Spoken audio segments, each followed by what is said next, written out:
Жаңа оқу жылынан бастап мектептегі түскі ас бағасы мейрамханалардыкімен бірдей болады. Сондықтан ұлттық экономика министрлігінен мектеп асханалары жалдаушыларына қатысты өзгерткен аренда бағасын қайта қарастыруды сұраймыз. Бүгін осындай мәлімдеме жасаған бастамшыл топ Алматыда баспасөз маслихатын өткізді. Мемлекеттік мүлікті жалға алу туралы нөмірі 212 бұйрығы бойынша мектеп асханаларының арендалық бағасы 900%-ға өсіп кеткен. Қазір бюджеттен бөлініп отырған мектептегі түскі астың минималды құны 300 теңге. Ал 1 қыркүйектен бастап мейрамхана бағаларымен теңесуі әбден мүмкін. Осыған орай асхана жалдаушылары қаржы және білім басқармасы мен балалардың құқығын қорғау ұйымдарына да барған. Бұл мекемелер іске араласуға қауқарсызбыз депті. Школа это не офис, это не магазин, это ничто.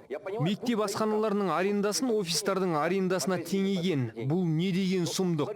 Әрине, мұның бәрі мемлекеттің мүлкі. Бірақ мектеп офис емес, магазин емес. Бұл білім алатын әлеуметтік сала. Сондықтан білімге қатысты нәрсенің барлығы 0 теңгеге теңестірілуі керек.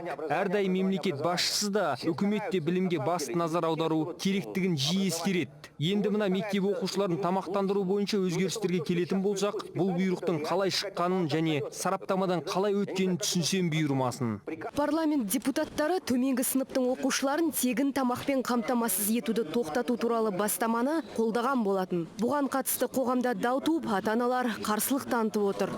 Каждая школа, в частности наша школа.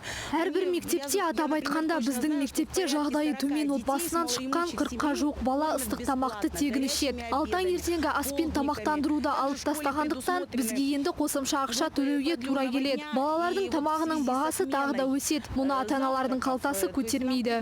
Ата-аналар мектеп асханаларының жалдаушылары шарықтаған бағаны көтере алмай кетіп қалып, балалары көшеден тамақтануға тура келеді деп қорқуда.